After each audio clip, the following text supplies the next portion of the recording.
Muy buenas tardes. Son las 19:01 del martes 13 de abril de 2021. Estamos en el Palacio Nacional de México, en la Ciudad de México, y vamos a iniciar la conferencia de prensa diaria sobre la epidemia de COVID-19 y el programa de vacunación, la estrategia de vacunación de protección contra la COVID-19. Le pido al doctor Alomía si presenta el primer segmento, por favor. Mucho gusto, señor secretario. Vamos a actualizar los datos para esta noche. Muy buenas tardes con todas y con todos, sobre todo a las personas que nos sintonizan desde sus hogares. Al día de hoy, 2.477.729 son las personas que se estiman han sido los casos confirmados de COVID-19 en base al CISBER desde que inició la pandemia y epidemia en México en el 2020. Los podemos ver distribuidos en la curva de color azul por la fecha de inicio de sus síntomas para cada una de las semanas epidemiológicas. Solo el 1% de este gran total son casos activos, es decir, personas que iniciaron en los últimos 14 días. Las demás obviamente pertenecen al histórico de lo acontecido en la epidemia. Y es por esa razón que podemos ver, o sea, en base a este 1% solo de casos activos, se da precisamente por la disminución y la tendencia descendente que se mantiene en esta curva de color azul que actualizamos todos los días, que para las últimas 2 semanas es o continúa siendo de un menos 15%. De ahí la previsión que podamos cerrar la semana con una disminución todavía importante para efectos del contexto epidémico en el que nos encontramos. También son ya más de 2.550.000 las personas que en su momento tienen esquemas completos de vacunación y por lo tanto pues esperamos que sea un grupo que ya no sea afectado ni por la enfermedad grave ni obviamente por las complicaciones que ésta produce. Veamos la siguiente diapositiva. Actualizamos la ocupación hospitalaria y por lo tanto también su comportamiento. Si hacemos la comparación en las últimas 24 horas, es decir, al día de ayer, tenemos el incremento de 1 punto porcentual, aún así es un indicador de ocupación que está bastante bajo y se ha mantenido de esa manera en las últimas semanas, 18% para el total de camas que atienden a pacientes sospechosos o confirmados de COVID-19. Si vemos la siguiente diapositiva, vamos a ver específicamente al grupo de camas de hospitalización general para los pacientes más graves o para ofrecer una atención oportuna en el marco de un COVID moderado, de un COVID grave cuando así se requiere. Si bien tenemos para la ocupación nacional el incremento de 1 punto porcentual a un 17%, que todavía sigue siendo muy bajo en relación a lo que hemos tenido durante la epidemia, para fines de los rangos y de los grupos de entidades no hemos tenido movimiento, seguimos teniendo una entidad que está entre 30 y 49%, que es el estado de Puebla, y todas las demás entidades federativas, 31 de ellas, tienen menos del 30% de ocupación, lo cual obviamente representa 26.392 camas disponibles para este tipo de pacientes. Y en la siguiente diapositiva actualizamos las camas con ventilador, que son para los pacientes más críticos, que tienen las mayores complicaciones. También el incremento de 1 punto porcentual, llegando este indicador nacional a un 20%, y continúan solo 3 entidades federativas, Tabasco, Ciudad de México y Chihuahua, entre un 30 y un 49% para efecto del rango, 29 entidades también con una ocupación muy baja, lo cual nos deja 8.888 camas con ventilador, pues que están disponibles a nivel nacional para la atención de este tipo de pacientes. Sería la actualización de este componente. Muchas gracias, doctor Alomía. Hablemos del programa de vacunación, hablemos de la vacunación contra COVID-19 o contra el virus SARS-CoV-2 para prevenir la COVID-19. Vamos a retomar para que todo el mundo recuerde cuál es el planteamiento general del programa. Este programa lo presentamos el 8 de diciembre del año pasado. El 23 de diciembre fuimos el primer país de América Latina en recibir vacunas contra COVID. Al día siguiente, 24 de diciembre, fuimos el primer país de América Latina que inició la vacunación contra COVID-19. En el plan o estrategia nacional o política nacional de vacunación contra el virus SARS-CoV-2 para prevenir la COVID-19, que se hizo público el propio día que lo presentamos y que está disponible en el portal coronavirus.gov.mx, especificamos cuáles son los criterios de utilización de la vacuna, cuáles son los propósitos y cuáles son las poblaciones que van a ser vacunadas en los distintos momentos del tiempo. También comentamos en ese plan, en ese programa, cuáles son las condiciones particulares por las que en México y en cualquier otro país del mundo se utiliza una vacuna en una condición de emergencia para atenuar o reducir los efectos que causa este virus letal. Y también ahí explicamos la importancia de esperar el turno y de que cada población se vacune cuando le corresponde. Una de las razones principales es que la organización de ese programa, que se basa en las recomendaciones de nuestro grupo técnico asesor en vacunación, incluye algunos análisis, algunas proyecciones epidemiológico-matemáticas que consideran que si organizamos a la población con base en su edad, empezando por las personas más añosas, las personas de mayor edad, igual que hacen la mayoría de los países que están utilizando vacunas contra la COVID, entonces iremos reduciendo la mortalidad, el desenlace más desafortunado, más indeseable de esta epidemia. De tal manera que conforme cubramos el 20% de la población, habiendo empezado por las personas de mayor edad y encaminándose hacia las personas que tienen menor edad, cuando lleguemos a cubrir 20% habremos reducido 80% de la mortalidad. Otros objetivos incluyen el usar la vacuna como un mecanismo de control epidémico y también de reducción de daños, en la medida en que cerca del 20% de las personas que padecen infección clínicamente activa, es decir, con síntomas, enfermedad COVID, pueden tener una forma grave de la enfermedad y requerir hospitalización, y desde luego las personas que requieren hospitalizaciones porque están en un estado más crítico de la enfermedad. Y por último, también en el plan de vacunación existen otros elementos importantes, como es el utilizar la vacuna como un mecanismo de regularización de las actividades públicas. En particular, en este momento es de importancia la educación pública. Y por esa razón, una forma que es un poco contraria a la intuición, como lo comentaba yo mismo esta mañana, la vacunación a personal educativo se prioriza no en aquellas entidades federativas que están en mayor actividad epidémica, sino al contrario, aquellas que se encuentran en un control epidémico más estable y más persistente. Recordaremos que Campeche fue el primer estado en esta condición por haber estado por más de 6 meses en semáforo verde y entonces se vuelve un candidato ideal para una próxima apertura del sistema educativo, donde la vacuna puede jugar un papel muy importante en lograr esta reducción de riesgos en el personal educativo de primera línea, el personal que está directamente en los recintos educativos.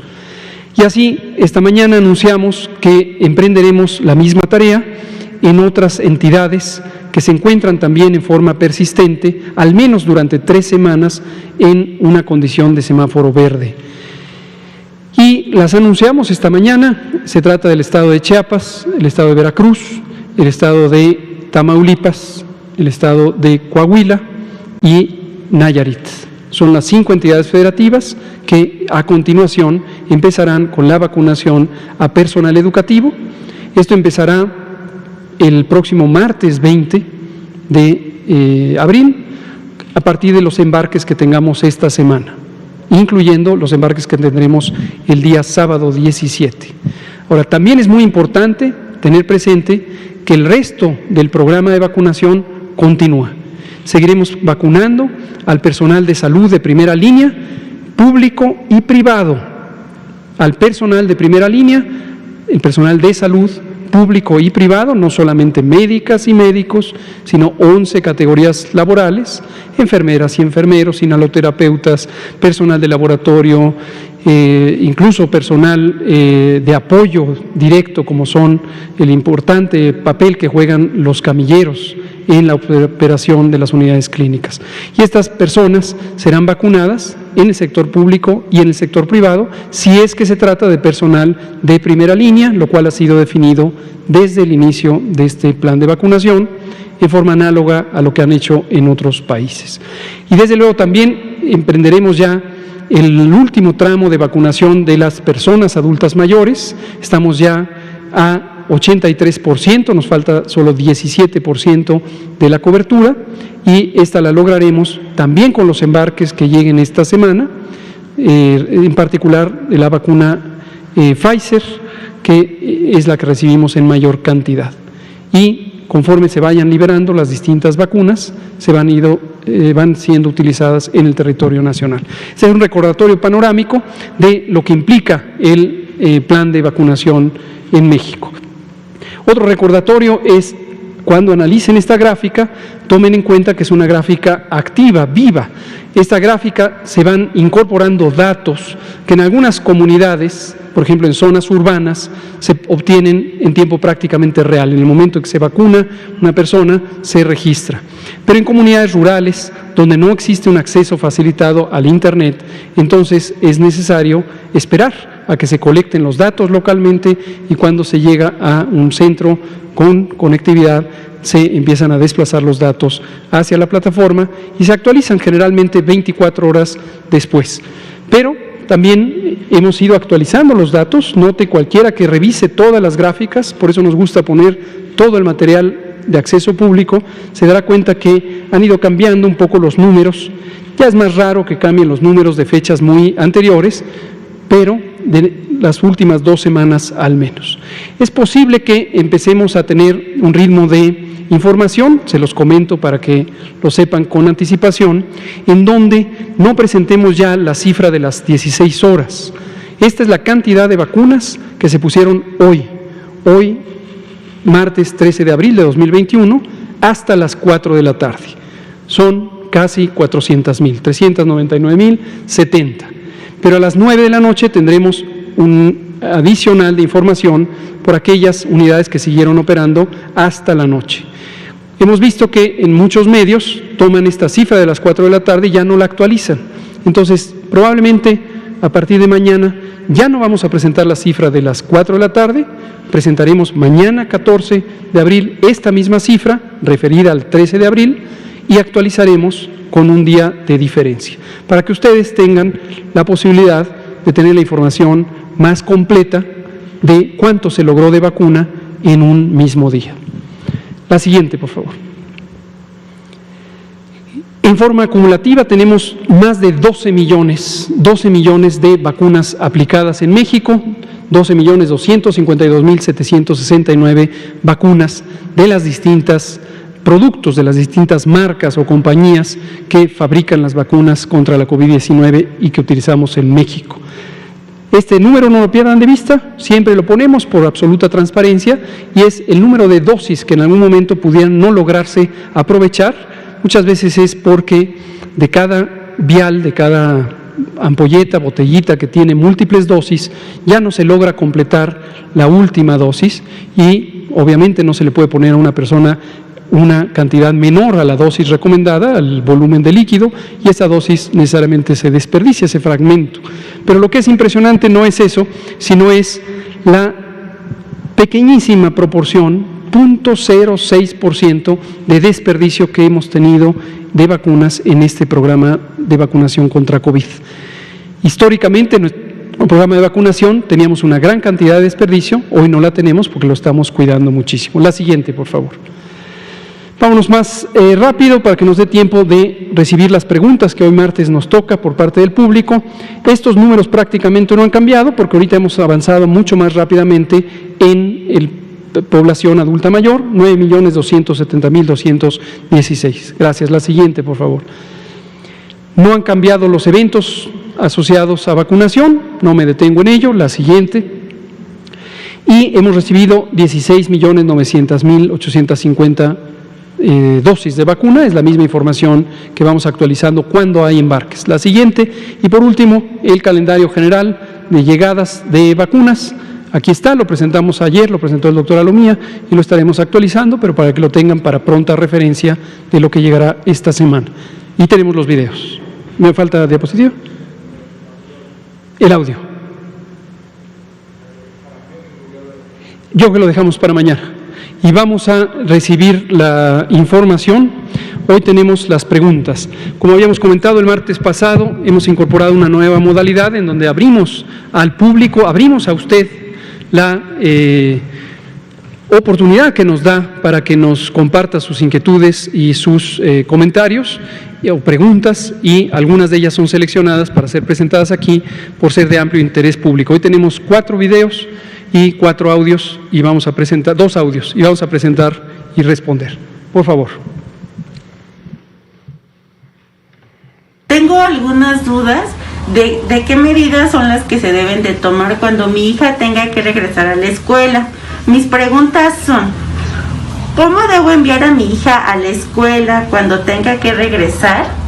¿Cómo me puedo asegurar de que no se va a contagiar en la escuela? ¿Cuáles son las reglas que se deben de seguir? ¿Y qué medidas van a implementarse en las escuelas para un regreso seguro?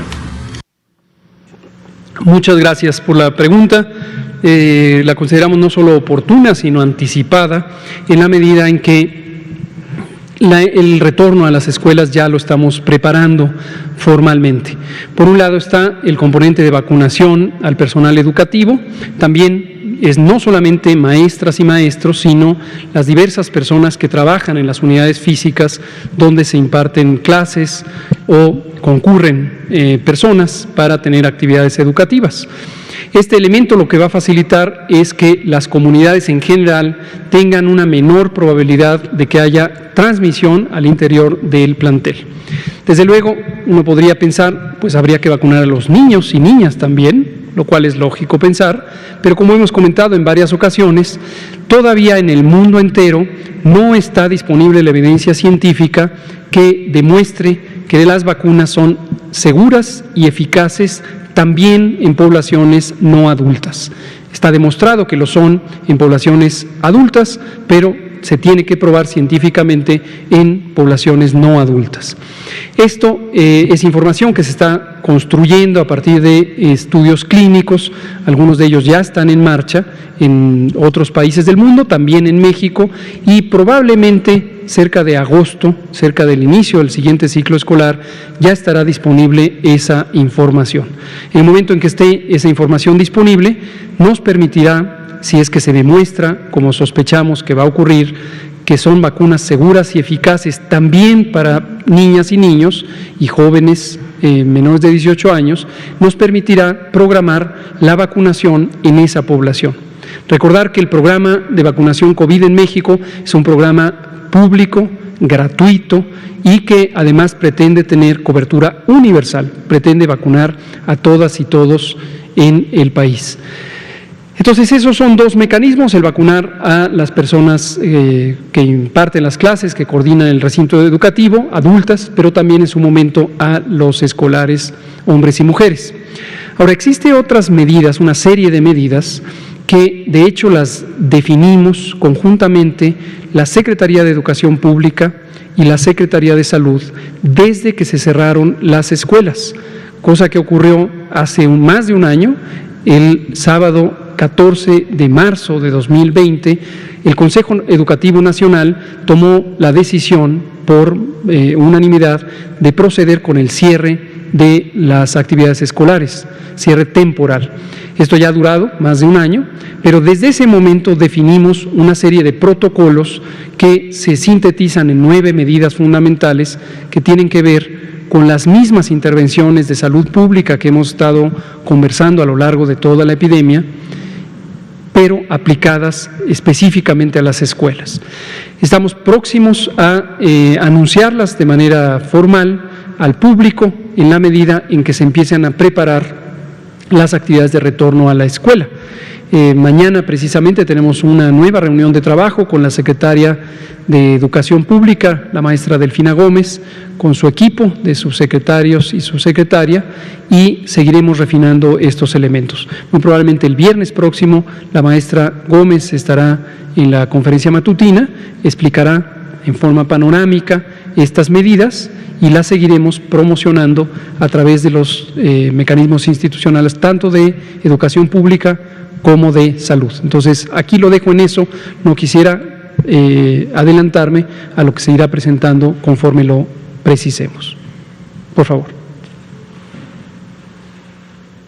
Ya fuimos vacunados con la vacuna AstraZeneca, pero no sabemos cuánto tiempo nos va a durar. Pues ya estamos vacunados, pero yo quiero saber si sí nos va a proteger esta vacuna o nos van a volver a poner otra vacuna. Yo quiero saber si sí nos va a ayudar. Esas son mis dudas que yo tengo. Pues la duda que yo tengo de esa vacuna, no sé qué tiempo nos puede proteger o en cuánto tiempo nos volvemos a vacunar. Muchas gracias por esta pregunta, señora, y seguramente es la pregunta que también usted en casa o sus familiares, adultas y adultos mayores, se han hecho. ¿Cuánto nos va a proteger?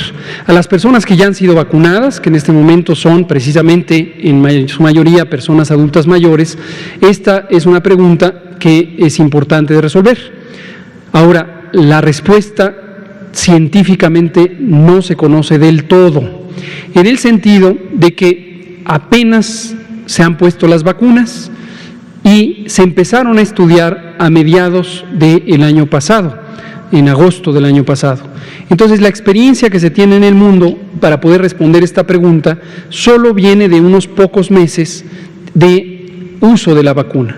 Se conoce que la duración hasta el momento demostrada científicamente es de al menos 6 meses. Al menos 6 meses. Pero hay razones para pensar que la protección de la vacuna, no solamente la de AstraZeneca, sino también las otras, Pfizer, Sinovac, CanSino, Sputnik V, será más larga en duración. Pero para lograr tener esa respuesta, tenemos que esperar que pase el tiempo desde que se empezó a usar la vacuna hasta que se pueda demostrar que sigue teniendo protección en las personas. Todos y todas esperamos, no solamente quienes nos dedicamos a la salud pública o a la ciencia, sino todo el público en general, esperamos que la duración de la protección que produce la vacuna sea de muy larga duración. Pero todavía no se conoce la respuesta. Conforme pase el tiempo y siga presente la protección, pues podremos ir sumando meses de conocimiento de que sigue siendo efectiva ese número de meses. Gracias. Tercer video. Quería que me sacara de una duda, que la vacuna que vayan a inyectarle a mi mamá no sea agua o que le inyecten aire o que le vaya a dar esa enfermedad. He escuchado por vecinos, por gente que están diciendo que pues sí, que esa vacuna inyectándosela le puede dar la enfermedad de COVID. Muchas gracias también por esta pregunta. Esta pregunta ha surgido esporádicamente o a veces más de una vez aquí en la conferencia por parte de ustedes, reporteras y reporteros, y es una pregunta que es común que uno se encuentre a veces en conversaciones coloquiales con familiares, amigos, vecinos, etcétera. Y esto es justamente la inquietud que surge cuando empiezan a propagarse ideas no científicas, no técnicas, que no tienen una validez, no son válidas, no son reales, porque no son basadas en evidencia documentada. Estas ideas de que la vacuna puede producir la enfermedad, podemos afirmar categóricamente, con evidencia científica clara, que no es posible. Ninguna de las vacunas contra COVID-19 existentes en el mundo, registradas en el mundo, incluidas por supuesto las 5 que utilizamos en México o las 6 registradas hasta el momento en México, ninguna puede producir la enfermedad. La enfermedad COVID-19, que se caracteriza por varios síntomas, tos, fiebre, dolor de cabeza, dolor de garganta, fatiga, pérdida del olfato, pérdida del gusto, a veces diarrea, dolor abdominal y, en sus formas graves, por daño a los pulmones, insuficiencia respiratoria. Esa enfermedad es causada por un virus, el virus SARS-CoV-2. Las vacunas, todas las vacunas, ninguna de ellas contiene el virus activo, ninguna de ellas. Las distintas fórmulas de las vacunas contienen fragmentos, pedazos del virus. No me detengo a explicar tecnológicamente cómo se obtienen esos fragmentos, pero básicamente son pedazos de virus incapaces de producir la enfermedad. Para que la enfermedad se produzca, se requieren virus completos, virus activos, y esos entran por infección natural, a partir de la vía respiratoria de otra persona que nos tose, nos estornude o nos platique o nos cante demasiado cerca. Pero las vacunas, categóricamente lo afirmamos y está ampliamente documentado, no pueden producir la enfermedad que están destinadas a prevenir. Esto es muy importante tomarlo en cuenta. Y respecto a la posibilidad de que lo que se inyecta no sea la vacuna, hemos también hablado de esto. Hace un par de semanas hubo una ola de desinformación muy estimulada por algunos medios no muy rigurosos en la consulta de sus fuentes, y afortunadamente quedó aclarado el episodio y hemos afirmado, hemos destacado la importancia del esquema de trabajo en los puestos de vacunación. Por un lado, el compromiso de las personas que están involucradas, las trabajadoras y trabajadores de la salud, personas con amplísima experiencia en el Programa Nacional de Vacunación, y por el otro, el esquema de supervisión. De modo que podemos decir, la vacuna que se pone es la vacuna que precisamente no puede causar enfermedad, es segura y es eficaz, es decir, protege contra COVID-19. Cuarto y último video. Hola, buenas tardes. Soy Doris Marilyn Morales Arazúa y tengo una hija en el CCH Naucalpan.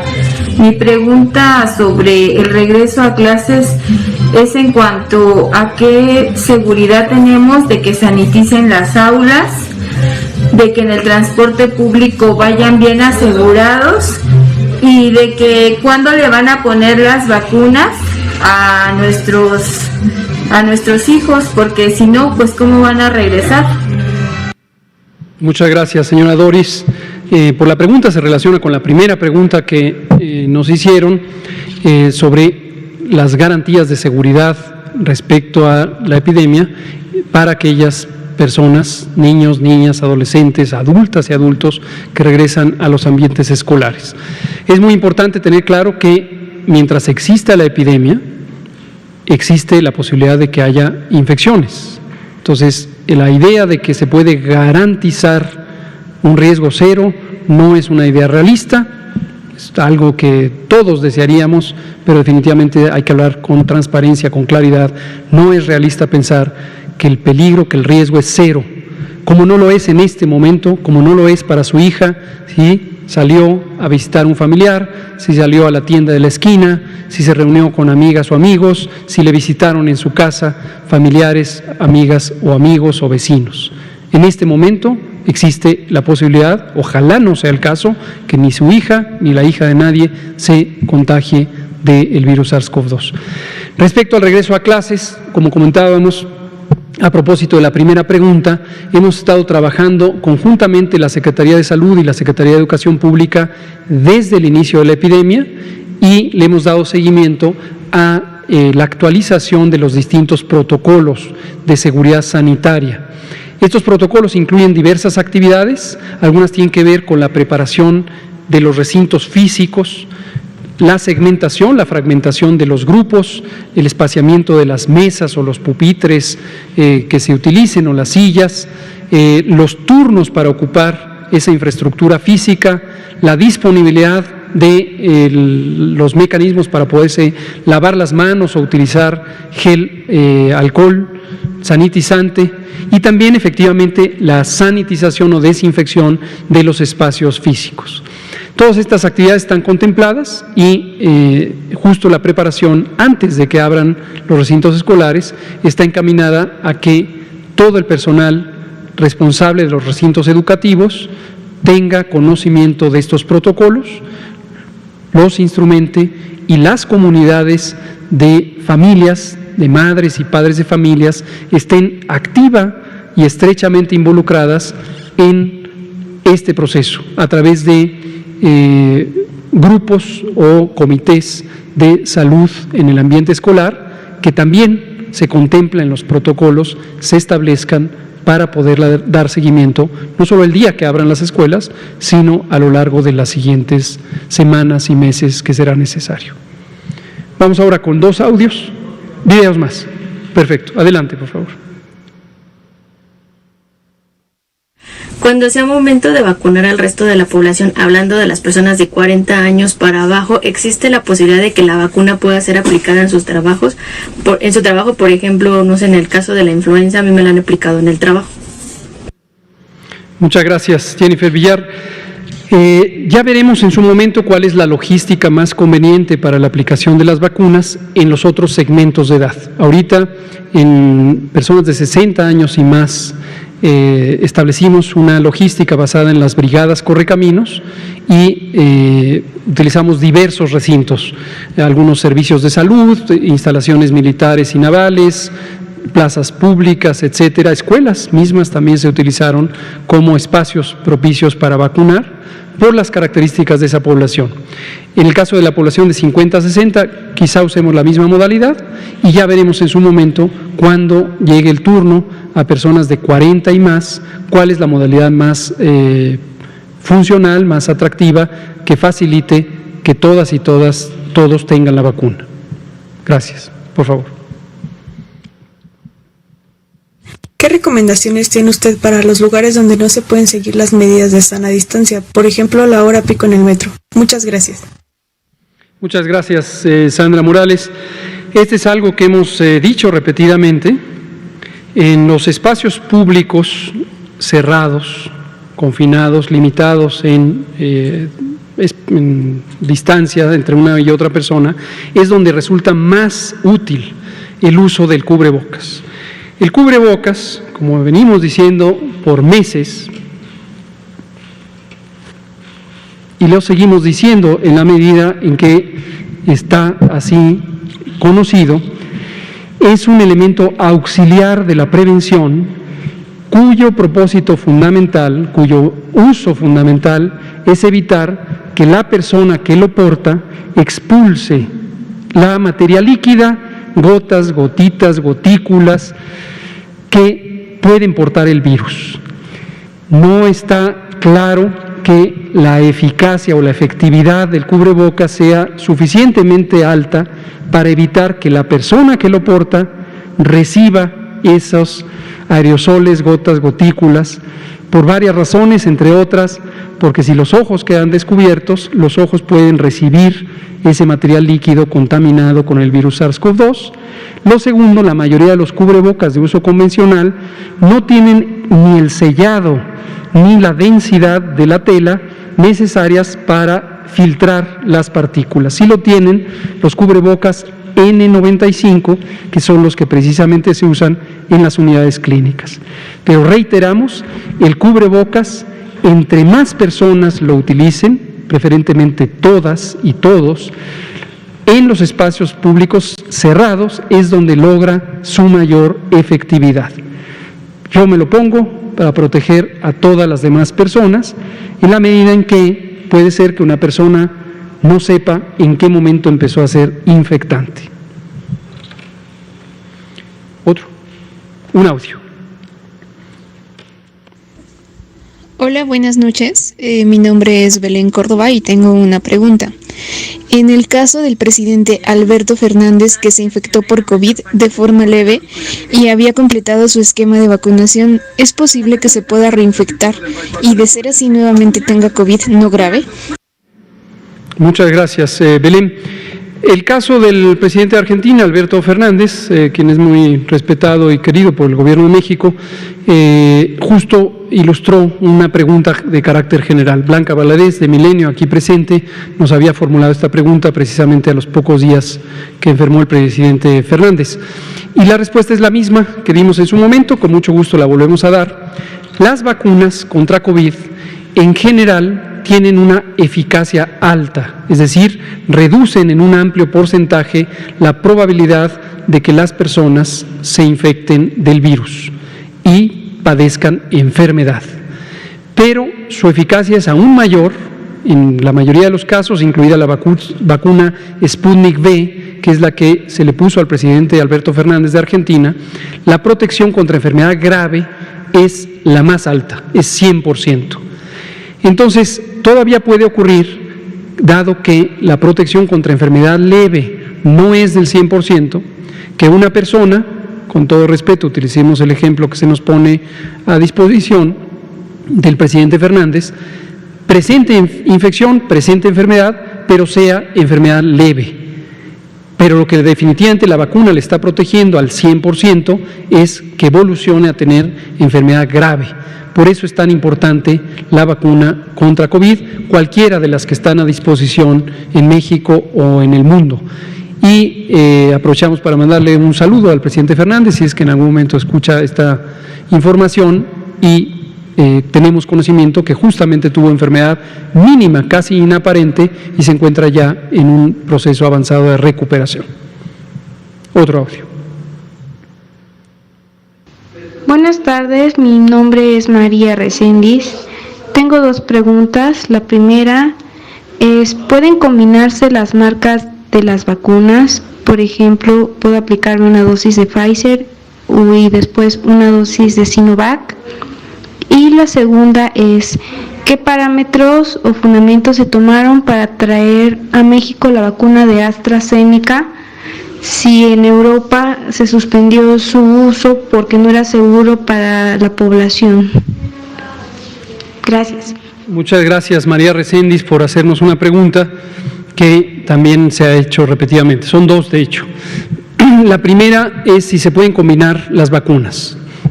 Hoy le pusieron una persona Astra y dentro de algunas semanas o días le ponen otra distinta, Pfizer, CanSino, Sputnik.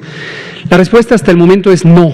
Esto no se va a hacer en México hasta que pudiera haber evidencia científica disponible, no necesariamente generada en México, sino en otra parte del mundo, podría ser también, que muestre que esto es posible. Tenemos conocimiento que en algunos lugares, por ejemplo el Reino Unido, se empezó a explorar esta posibilidad hace varios meses, pero no hemos identificado que se haya publicado la información científica que documente esa experiencia. Parece que China también estaría potencialmente haciendo este tipo de experimentos o de pruebas, pero no hemos visto todavía un informe científico que lo demuestre. Entonces, mientras eso no sea demostrado científicamente, que es una combinación segura y eficaz, y posiblemente más eficaz que el esquema de la misma vacuna, entonces no vamos a utilizarlo. Respecto a la segunda inquietud sobre la vacuna Astra, sigue en el mundo circulando noticias, algunas más o menos bien documentadas, la gran mayoría mal documentadas, que distorsionan la información básica de lo que se conoce sobre los riesgos asociados con la vacuna AstraZeneca. Usted, María Reséndiz, se lo agradecemos en su pregunta, pero ya está diciendo que se trata de una vacuna insegura. Con todo el respeto le aclaramos, esto no tiene ningún sustento científico. No hay ningún planteamiento científico que muestre que la vacuna AstraZeneca es una vacuna insegura. ¿Qué sí ha ocurrido? Hace ya varias semanas, algunos gobiernos de la región europea, en particular Dinamarca y Noruega, identificaron algunos casos, menos de 2 decenas, de trombosis, una alteración en donde se coagula la sangre al interior de ciertas venas. Dado que en algunas situaciones, según cuál sean las venas que se afectan, puede ser una condición grave, muy acertadamente, muy correctamente estos gobiernos dijeron, mientras se averigua, paren el uso de esa vacuna. Enseguida varios gobiernos de Europa, otros, Alemania y varios más, hicieron lo mismo, recomendaron suspender temporalmente el uso de la vacuna Astra, para dar lugar a que se revisara la evidencia científica que el propio Astra, como laboratorio fabricante, recopiló y analizó, y que fuera analizada por las distintas agencias de regulación sanitaria de los países involucrados y también de Europa. Esto, hace más de 2 semanas, ya fue sujeto de un pronunciamiento técnico formal de la Agencia Europea de Medicamentos y de la Organización Mundial de la Salud, que declararon que efectivamente pudiera haber cierta relación entre el uso de la vacuna Astra y la ocurrencia de estos eventos, pero que son eventos sumamente raros. Estamos hablando de eventos que ocurren 4 por millón. De cada millón de dosis que se ponen, aparecen 4 en personas que pudieran tener ciertas afecciones, ciertas alteraciones que les expongan a ese riesgo. Y dado que ese evento es tan raro y el beneficio es tan claro y tan amplio, recomendaron seguir utilizando la vacuna. Y la mayoría de los países que tenemos acceso a la vacuna de Astra, la hemos seguido utilizando, dado que el beneficio supera por mucho al riesgo. Se han hecho comparaciones, por ejemplo, del riesgo de trombosis, estos eventos circulatorios, con el uso de otros medicamentos. Por ejemplo, los anticonceptivos, las píldoras anticonceptivas y en general las hormonas aumentan el riesgo de trombosis y en una proporción que es 3 a 7 veces mayor que la que posiblemente esté relacionada con la vacuna de Astra. Y como siguen siendo eventos muy raros, en el caso de los anticonceptivos y las hormonas, se siguen utilizando estos medicamentos. Esa es la situación. Por cierto, aquí aprovecho para comentar, a propósito de la pregunta de María Reséndiz, lo que podría ser una pregunta hoy, que es lo mismo, pero para la vacuna de Janssen, Johnson & Johnson. Esta mañana conocimos que los Centros de Control de Enfermedades de Estados Unidos, la Agencia de Salud Pública Nacional de Estados Unidos y la FDA, la Agencia de Fármacos y Alimentos, hizo lo mismo. Declaró una suspensión temporal del uso de la vacuna Janssen, Johnson & Johnson, en Estados Unidos. Por la misma razón, se identificaron 8 casos de trombosis en personas que habían sido vacunadas y se está estudiando, en primer lugar, si se asocia o no con el uso de esta vacuna, en segundo lugar, cuáles podrían ser las causas si es que se demostrara esa asociación. Hay que estar expectantes a los resultados científicos de esas investigaciones y aprovechamos para comentar, en México hasta el momento no utilizamos la vacuna de Johnson & Johnson. Ya son todos. Muy bien, pues vamos a dar lugar a preguntas. Empezamos aquí por Juan Hernández, Blanca Valadez, nos vamos de este lado, regresamos de este lado. Bueno, una pregunta rápidamente de rigor científico. ¿Se puede revisar con la COFEPRIS o la Secretaría de Salud la lista de profesionales críticos para recibir la vacuna contra COVID como prioridad? Es, por ejemplo, aquellos que hacen posibles ensayos clínicos de estas vacunas contra COVID, por ejemplo, médicos, enfermeras, técnicos de laboratorio, monitores clínicos. ¿Cuál sería esta situación? Gracias. Disculpe, Juan, no entendí. ¿Qué es lo que tendría que revisar o se sugiere que debería revisar COFEPRIS? Ajá, ¿quiénes son los que deben de recibir precisamente esa vacuna? Son preguntas que nos hacen llegar precisamente a raíz precisamente de esto de la población. ¿Quiénes deben de recibir la vacuna? ¿Quiénes, en este caso, pues de las personas que están ahí, médicos investigadores, pero de todos los médicos investigadores? Los que participan en los ensayos clínicos. Así es. Sí, efectivamente COFEPRIS tiene atribuciones legales, tiene competencias para autorizar o no autorizar propuestas de investigación clínica, particularmente aquellas que se tratan de ensayos clínicos. Los ensayos clínicos, para actualización general de quienes nos escuchan, son una modalidad muy específica de estudios que se hacen involucrando personas, y el modelo típico del ensayo clínico es para establecer si un producto farmacéutico, en este caso vacuna, es seguro y es eficaz. Y para que este estudio clínico pueda realizarse en el país, tiene que ser autorizado por COFEPRIS. Si COFEPRIS no lo autoriza y está activo un ensayo clínico en un hospital, en una universidad, eso no debería ocurrir y puede ser sujeto a una sanción. Por supuesto, la institución que permitiera que se ejecute un ensayo clínico que no haya sido avalado, aprobado por COFEPRIS. Ahora, los ensayos clínicos, además de ser autorizados por COFEPRIS, deben tener una autorización de los comités de investigación, ética y bioseguridad. En algunas instituciones, el conjunto de estos 3 comités se integra en una sola comisión de investigación, pero tiene estos 3 componentes: ética, bioseguridad y una comisión que revisa la metodología del estudio. Generalmente estos son comités internos de las instituciones. No todas las instituciones los tienen. Por ejemplo, hay hospitales públicos, mayormente los públicos, que tienen este tipo de comités. Estos comités tienen que ser registrados ante la Comisión Nacional de Bioética para que se verifique que cumplen con los procedimientos que ayuden a garantizar que el ensayo clínico está bien hecho. Y estos comités tienen autoridad para suspender un ensayo clínico si en algún momento no se están siguiendo las prácticas correctas de investigación que garanticen la protección de los sujetos, hombres y mujeres, que participan en los estudios. Muchas gracias. Blanca Valadez.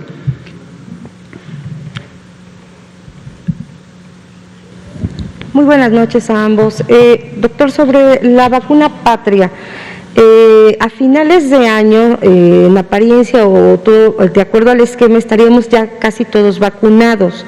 Entonces, la vacuna Patria, quiero preguntarle si tendría un alcance mayor para surtir de vacunas posiblemente a América Latina, si tienen ese propósito. Se lo pregunto también porque la OPS la semana pasada comentó que tenían algunas pláticas, posibles proyectos de transferencia tecnológica para poder solucionar el problema de las vacunas debido al acaparamiento que ha tenido los países. Entonces, preguntarle si la vacuna Patria podría ocuparse, sí, en la población mexicana, pero también surtir o abastecer a lo que es la región de América Latina. Una segunda pregunta tendría que ver si ya tienen planeado o proyectado si sería una dosis y cuál sería la producción que México tendría una vez de que los ensayos clínicos pasen las pruebas y tengan las autorizaciones correspondientes.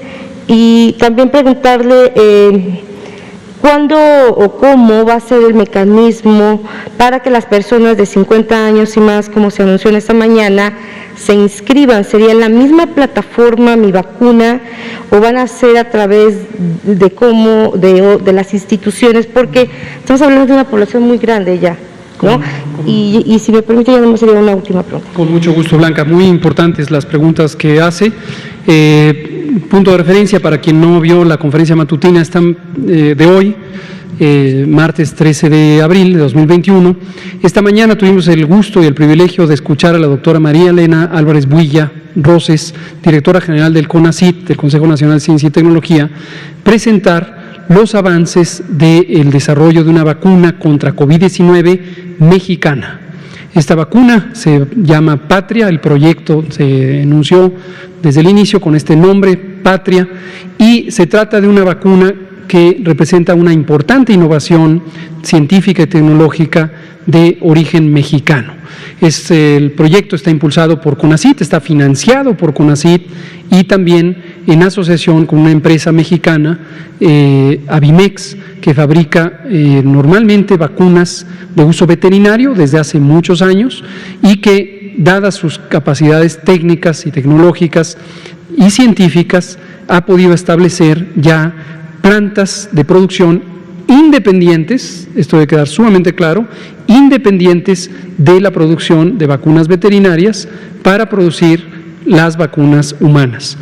El producto está ya terminando las fases de investigación preclínica, esto es, sin humanos, y está próxima a iniciar la investigación clínica, es decir, los primeros estudios con personas humanas.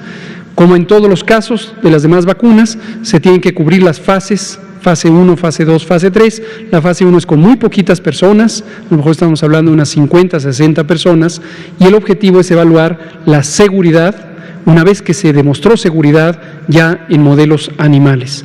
La fase 2 es para demostrar posible eficacia a través de indicadores indirectos, por ejemplo, la producción de anticuerpos. Generalmente en la fase 2 participan algunas centenas de personas, 300, 500, 700, y ya en la fase 3 se habla de decenas de miles de personas, 20,000, 30,000, 40,000 o más, y ya es para ver la protección contra la enfermedad. En este momento todavía no se anuncia dónde serán las sedes, las unidades clínicas donde se va a evaluar la vacuna Patria, y seguramente la forma en que las personas podrán participar es a través de anuncios que localmente hacen esas unidades médicas para reclutar.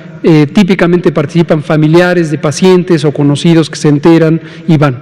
No es el propósito de un ensayo clínico ampliar la cobertura, por eso no se hace un anuncio público en la radio, en la televisión, en los periódicos o en el internet, porque no es el propósito ampliar la cobertura. Son muy poquitas personas y el objetivo es que contribuyan voluntariamente, siempre voluntariamente, a el conocimiento que generan estos estudios. Ahora, respecto a las otras preguntas, definitivamente son también muy importantes. ¿Cuál es la expectativa de fabricar una vacuna mexicana que hasta el momento tiene un calendario en donde posiblemente en diciembre de 2021 estaría a disposición? Desde luego, si es que se va demostrando éxito en todas las fases de desarrollo. Pero ojalá que sea el caso, es muy prometedor en la tecnología que utiliza. Y en un momento dado, si llegamos a diciembre y es el momento en que ya está lista la vacuna, y en un momento dado si se le da la autorización de uso de emergencia porque ha podido demostrar ser de calidad, segura y eficaz, y la población mexicana ya está cubierta, hay varios escenarios, varios planteamientos. Uno es que puede ser un mecanismo de preparación para una de las posibilidades de que la epidemia permanezca por más tiempo en el mundo, y en la medida en que pudiera permanecer más tiempo en el mundo y conforme vayan naciendo nuevas generaciones de mexicanas, de mexicanos, o vayamos recibiendo poblaciones de otros lugares, esas personas podrían necesitar vacunarse. Ese es uno de los usos. La otra posibilidad es que se trate de una enfermedad, como lo es la influenza, que requiera que nos vacunemos todos los años o cada 2 años. Todavía no se sabe si eso va a ser así, pero si fuera así, ahí puede tener otra utilidad. Y una tercera posibilidad es justo la que usted vislumbra, que México pueda contribuir importantemente al bienestar de sus países hermanos en América Latina. Desafortunadamente, las vacunas contra COVID han sido concentradas en muy pocos países, menos de 10 países del mundo tienen más del 85% de las vacunas que se han utilizado, las vacunas que se han fabricado. Entonces, el resto del mundo, son casi 200 estados nacionales, no han tenido acceso a las vacunas. Y en América Latina hay muchísimos países que todavía no tienen ni una sola dosis de vacuna. Entonces, en su momento, podría ser que todavía en diciembre de 2021 siguieran con ese rezago, o por lo menos cierto rezago, y que la vacuna mexicana Patria, si demuestra éxito en todas sus fases, pudiera contribuir al bienestar de nuestras hermanas y hermanos latinoamericanos. Sobre el esquema todavía no se puede saber. Parte de los estudios clínicos también es para identificar cuántas dosis. Le pongo un ejemplo con la vacuna de Janssen, Johnson & Johnson. Ellos empezaron trabajando con un esquema de 2 dosis, pero se dieron cuenta que bastaba con 1 dosis para que diera la protección que se esperaba. Otro ejemplo al revés, la vacuna cubana Abdalá empezó con un esquema de 2 dosis, pero por varias consideraciones vieron que si ponían una tercera dosis se lograba subir mucho más los anticuerpos y potencialmente daba mayor duración la protección, y se seleccionó un esquema de tercera dosis. Pero eso se va conociendo precisamente durante los ensayos clínicos, en particular los de fase 2. ya nada más de los adultos de 50 años y más, ¿cómo se van a inscribir o cuál va a ser el mecanismo? Y si nos puede informar si ya tenemos una respuesta de Nuevo León y Tamaulipas respecto a cuántas vacunas de Sinovac van a devolver o cuál va a ser el proceso. Gracias. Con mucho gusto, tenemos actualización en las dos. Respecto a cómo vamos a registrar o preregistrar a las personas de 50 años o más de edad, todavía no lo hemos establecido y todavía no lo hemos dado a conocer. Estamos refinando detalles que tienen que ver con la logística, en qué lugares físicos, cuántas brigadas van a participar y otros detalles, qué tanto se va a traslapar con la vacunación de otras poblaciones, y sobre esa base ya definiremos y anunciaremos el mecanismo de preregistro y registro. Sobre las vacunas Sinovac, que llegaron hace varias semanas a Tamaulipas y también a Nuevo León y que le causaron importante inquietud a los gobernadores de estas entidades y a sus secretarias y secretarios de salud, a pesar de que existía una demostración clara de que estaban en perfectas condiciones porque cubrían los estándares de termoestabilidad, insistimos en que lo que ha dicho el presidente, siempre el diálogo es lo mejor. Respetamos mucho a los gobernadores de estas entidades, respetamos a nuestra compañera Gloria Molina, secretaria de Salud de Tamaulipas, y al doctor Manuel de la Oca Vasos, secretario de Salud de Nuevo León, y si ellos no se sentían cómodos con vacunar a la población de sus estados con ese producto, confiados completamente en la evidencia de que es un producto en perfectas condiciones, simplemente lo redistribuimos y ya fue distribuido en el resto del país. Ya está, desde anteayer ya se retiró y ya se distribuyó. Eran cerca de 20,000 dosis en cada uno de los 2 estados, pero ya están en cualquiera de los demás estados de la República. Gracias. Ignacio de Alba, nos quedan 3 minutos, Ignacio, ojalá que... Gracias, sí. Preguntar 2 cosas. Si se va a construir una red de frío permanente para las vacunas, yo sé que hay una, pero si va a estar permanente. Y también tenemos registrado que en el istmo de Tehuantepec, en Oaxaca, hay 43 municipios donde ningún adulto mayor ha sido vacunado. Preguntar cuándo empezará ya la vacunación. De hecho, creo que se ampararon y todo esto. Muchas gracias. Sobre la primera pregunta, sí, la red de frío, para pronta referencia de quienes nos escuchan, es el conjunto de cámaras de refrigeración. Estamos hablando de cuartos completos que están refrigerados, refrigeradores de tamaño industrial, refrigeradores medianos, refrigeradores pequeños, muy pequeños y hasta hieleras portátiles de mano. Todos esos componentes forman parte de lo que se conoce como infraestructura de la red de frío del Programa Nacional de Vacunación. De manera muy desafortunada, desde hace muchos años, décadas, varios sexenios, esta infraestructura se fue deteriorando y aunque México nació en los años 70 con un excelente programa de vacunación universal, que en su momento estableció el doctor José Ignacio Santos, actual secretario del Consejo de Salubridad General, esta infraestructura se fue deteriorando por falta de inversión, por desvío de recursos, por desinterés de las distintas autoridades sanitarias, en algunos casos locales, en otros casos nacionales, y se encontraba en un avanzado estado de deterioro, con incapacidad para sostener la operación del programa ordinario de vacunación y, con mayor razón, este programa. Entonces, a partir de la experiencia COVID y los retos que ha implicado, estamos ya enfocados en la inversión que ahora hicimos con nuevos ultracongeladores y algunos refrigeradores, ampliarla. Debo decir, en honor a al reconocimiento de mérito, que algunos gobiernos estatales también contribuyeron a ello y con sus dineros estatales hicieron una inversión en algunos segmentos en sus estados.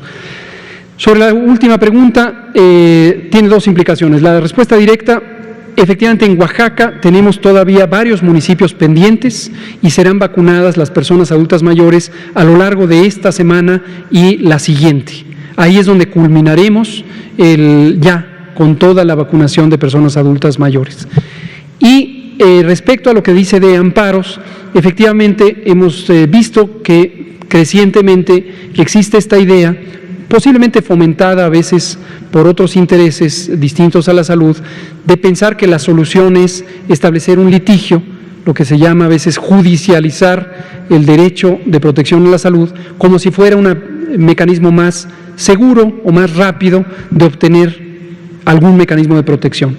Le decimos a la ciudadanía, no es rápido, no es el más rápido, y la vacuna es para todas y todos. El orden en que se va poniendo y por lo tanto el calendario ha sido definido científica y técnicamente, y seguiremos en ese esquema porque es el esquema que conviene a la población en su conjunto. Por favor, identifiquen que cada persona legítimamente puede desear ser protegida, pero hay que pensar en el resto de los más de 127 millones de personas que están en el país. Muchas gracias. Muchas gracias. Nos vemos mañana. Muchas gracias. Aquí terminamos. Son las 8 de la noche con 1 minuto.